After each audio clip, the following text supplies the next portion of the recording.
Whoa, what's up, guys? Question of the day, DOLCE, what's more effective, fasted or fed cardio for fat loss? Well, I'm gonna tell you. You see, oddly, I just watched a video last night from my man Chris Bumstead, #2 in the classic physique Olympia. One of the best bodies on the planet if you go by professional judging criteria, and even from amongst his peers. Most of the bodybuilders, whether it's open bodybuilding, it's classic bodybuilding, or it's even physique, they all consider Chris Bumstead to have one of the best physiques on the planet. Not just because of the amount of muscularity he holds per inch on his frame, but because of his ability to get absolutely shredded. Bumstead just did a video and is actually doing really good video series on how he's prepping for this Mr. Olympia Classic in September.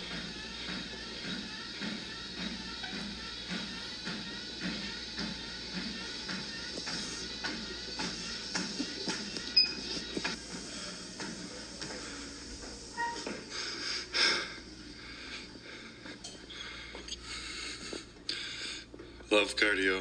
Now, there's lots of good science out there as to what is the most effective form of fat loss. And you guys know, if you follow this channel long enough, you hear me talk about all styles of training and many different modalities with which to lose body fat.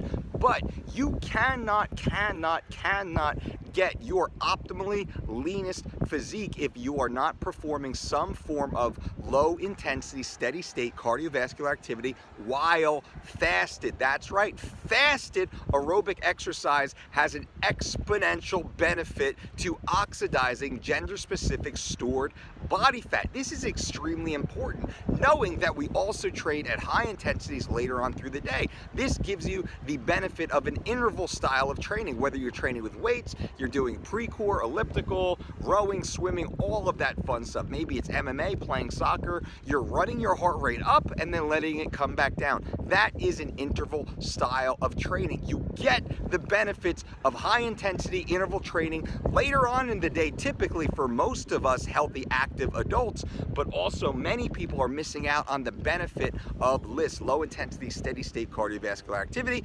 while fasted. And that is the point of this video, and that's what Bumstead actually helped me to describe for you. So let's take a listen. What is up, YouTube? Just wrapped up cardio. Best part of the day. Gotta love it. But a lot of people ask me if I do fasted cardio. The ones who know I do, they ask me why.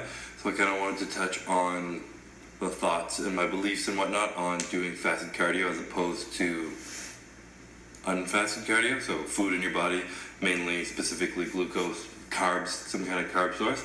So the reason that most people are stuck on fasted cardio is because that there have been studies and proof showing that you have lower insulin levels in the morning, and insulin is something that can suppress your body's ability to use fat as energy. So if you have lower insulin, you're not suppressing fat as energy, therefore you'll be burning more fat during that cardio session.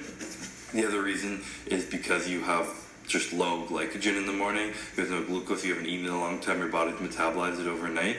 You don't have glycogen to pull from for energy, so you're going to pull from the fat instead. But they've also proven that doing cardio, when you do cardio, if your body uses more fat during the cardio session, afterwards your body will burn more of another source, which is carbs usually, because protein is the last source you go to for energy. So if you burn more fat during your cardio session, afterwards you're going to burn more carbs. If you burn more carbs during your cardio session, you're going to burn more fat afterwards. But from everything that I've seen and read and everything, it didn't make enough difference to matter. Now, when I talk about LISS, I talk about low intensity, steady state cardiovascular activity. That's basically walking. That's going at a slow enough pace that we are not transferring over into a glycolytic exercise with which your body will then start to use stored glycogen expressed as glucose for that activity. This actually forces, or I should say, works with the body to use that stored body fat, and And that's really what it's about. Now, like Bumstead had mentioned, when you are training in a fasted state at lower intensities, the body will more preferentially use that stored body fat. It is also shown that later on in the day, the body will then be craving the use of glycogen. And that is great because that exact glycogen is what we want to use at the higher intensity training, the interval training. That is an amazing way to ensure you're making gains. You're hitting those PRs when you're training at much higher rates. That's the whole point of this. Now we're getting the best of all worlds instead of being so regimented, so one-minded, or single-minded that you're only training in one style. Now you don't always have to go hard and go hard and go hard and go hard because that's not going to benefit you in the long term. To be a well-rounded athlete, to be a well-rounded human, you need to train in multiple modalities. And one of the most effective is using fasted cardio. Now, the leanest athletes on the planet, athletes like Chris Bumstead, they all of them, they all rely on fasted cardio. Why do you think that is? These are athletes who are getting down to sub 5% body fat, and they all rely on fasted cardio. They're not training at high intensity first thing in the morning with a bunch of oats in their belly. They're getting up, they're going for a walk, they're doing their Stairmaster, they're doing their cycle, and they're doing it fasted. That's exactly what I'm talking about. Now, we can use science to debate any point. I can use science to debate the same point on each side, back and forth, back and forth. You see this all the time. I mentioned it on Mark Bell's Power Project podcast when I talked about Dr. Andy Galpin and Dr. Dominic D'Agostino, two highly credentialed PhDs who take a polar opposite view on carbohydrates and on keto.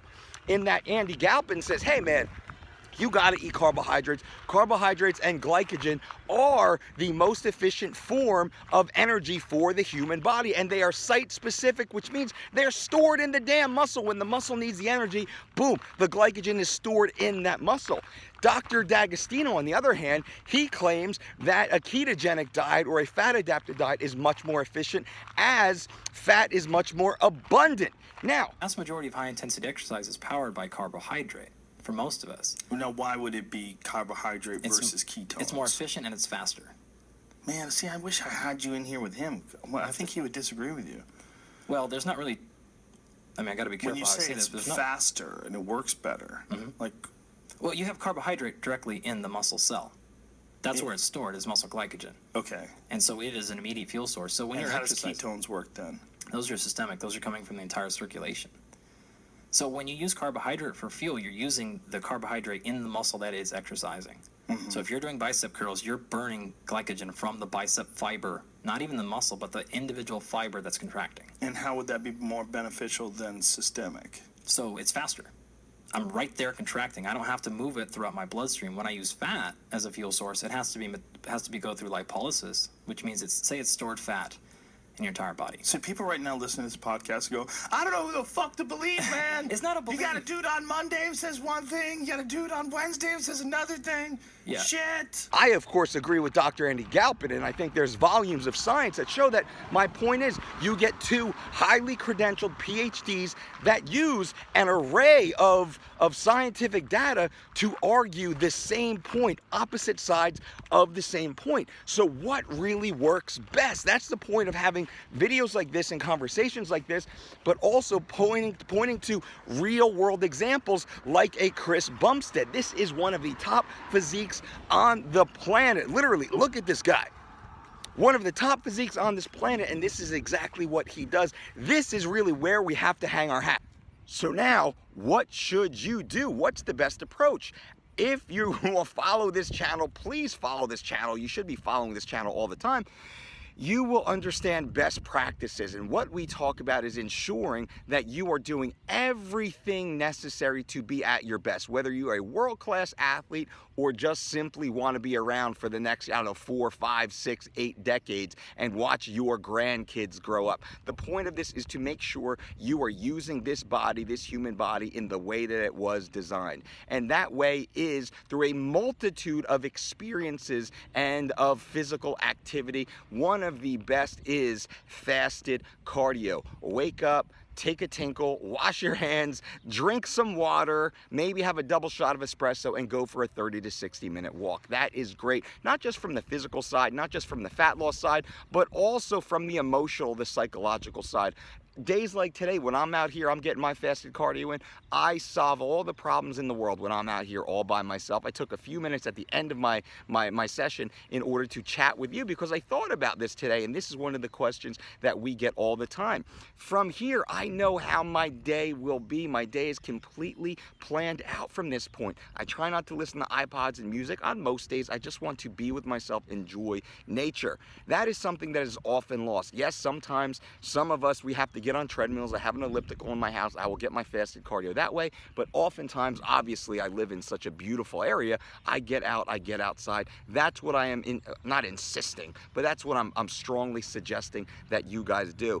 Also knowing that we're going to train hard later in the day, so get the opportunity to get this nice walk in, this fasted walk. I'm going to go home, continue to hydrate, and then I'm going to have my first meal, which will be the breakfast bowl. It'll be oats, it'll be chia seeds, it'll be hemp seeds, it'll be fresh fruit, it'll be almond butter, it'll be cinnamon, it might be coconut flakes, all mixed in. That's going to be 75 to 125 grams of carbohydrates, literally, within 15 to 30 minutes of me coming home from this walk, getting those carbs, getting all those essential amino acids, essential fats into my system as I'm getting ready to crush my workout, my higher intensity workout later in the day. I hope this information is helpful. If you have any questions, please leave those questions below. I answer every single question in the comment section. Definitely do that. And bang, bang, bang, bang. Give this video a thumbs up if you appreciate this content. Until next time, boom. Do you want to get shredded? Do you want to get in the best shape of your life? Go to thedolcediet.com right now and start our 4-week or 12-week personalized 3 weeks to shredded and living lean program. These are the exact same programs used by the world's greatest athletes, available for you at thedolcediet.com. Use our promo code DolceTube and save 10%. That's right. Thedolcediet.com will get you in the best shape of your life. Boom.